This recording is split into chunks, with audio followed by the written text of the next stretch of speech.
Hey everybody, this is Perch. Um, I'm going to address something that I've seen show up in a lot of places, and sometimes it shows up in the comments of my video. And it's basically a sentiment of, you know, things are never going to go back. And usually it's around the case of, people will ask a question of, hey, do you think they'll ever have John Kent date a woman? He was listed as being bisexual by Tom Taylor, who created that issue in Superboy. But the comment was, you're never going to see him date a woman again because, straight or bisexual or gay, once you have a character dating a man, you're always going to be dating a man. There's no, you can call him bisexual all you want, but you're never going to go back.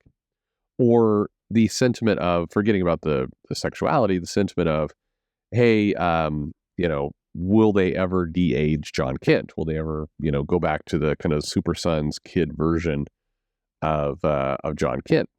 And the comment I often get is, no, they'll never go back. They've aged him up. He's gay now, etc. But neither of those are true. And it was a comment that Joe Casey made on one of the interviews lately that I think is really really accurate and correct. And it's basically this: there's a lot of sentiment out there of like, these companies are going to pick a political agenda or social agenda, and they're never going to stray from it, and it is what it is. And but if something starts losing, these are big corporations, and if it starts aggressively losing money, not, like it loses 10%, but I'm talking it starts to absolutely tank, then everything is on the table to change. Literally everything. Will some people be angry about it? Maybe, but if Disney gets in their head that, the blowback of, for example, having, John Kent be a kid and straight is less than the money they'll make from it, they'll do it tomorrow. I mean, don't kid yourself.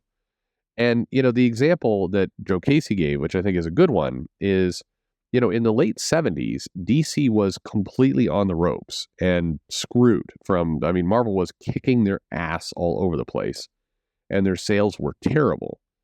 And basically DC responded by, cutting the line, doing some pretty unthinkable things to characters at the time, and then also doing the crisis, doing the rebooting of their universe.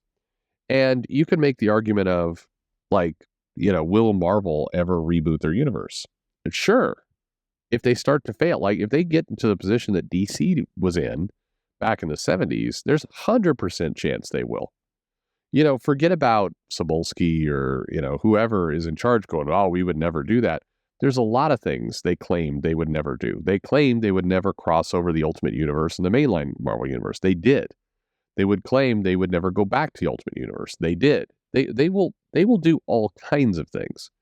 There is no high moral ground here. It is literally, these comic companies will go where the money is. And I hear the argument of, yeah, but the social agenda is more important to them than the money. Maybe a little bit, but there are limits. There are absolute limits. And you will see those come into play very quickly if things really start to fail. But the problem is comic books, the big two in the mainstream are a little bit like the boiling frog in the pot in that they're slowly losing value. And there's a lot of, they're not important enough for somebody at Disney or Warner to freak out and go, hey, what are you doing? When they think about comic books, they think about the movies. And you have seen dramatic changes occur with the movies.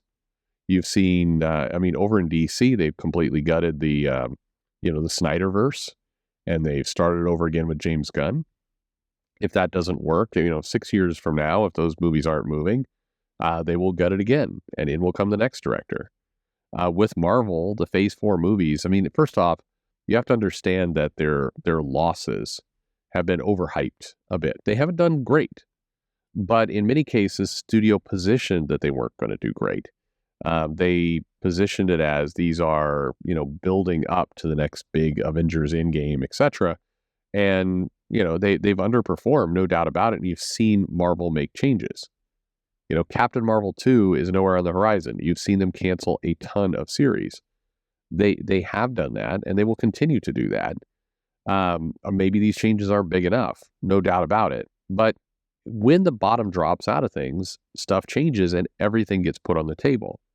If Marvel believed that, basically their business was plummeting and they needed to do a giant reboot, and part of the reboot included, making characters more their classic versions of themselves, and that's what would sell, they would do it. They don't believe it at the moment. Now, you may believe it, and frankly, I believe it. I think the more classic take on the characters is probably exactly what they need right now.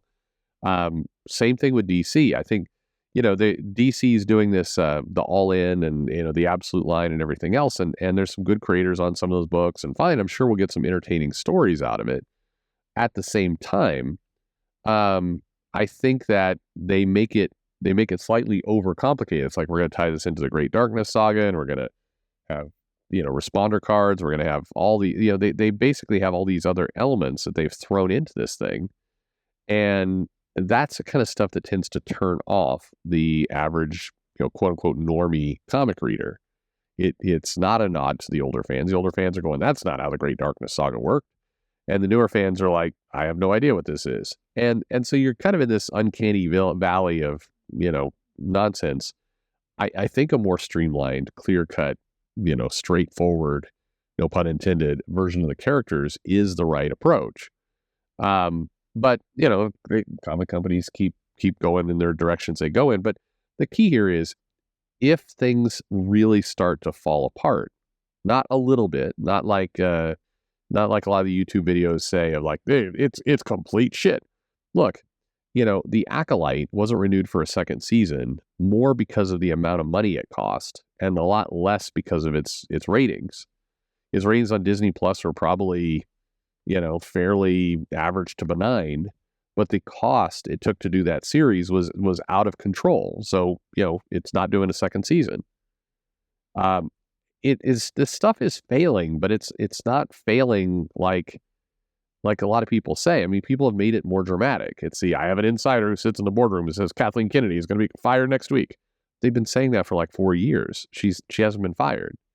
And if you look at the numbers of the Star Wars stuff, it's not good. And you can make the argument it could be much better, and it probably could.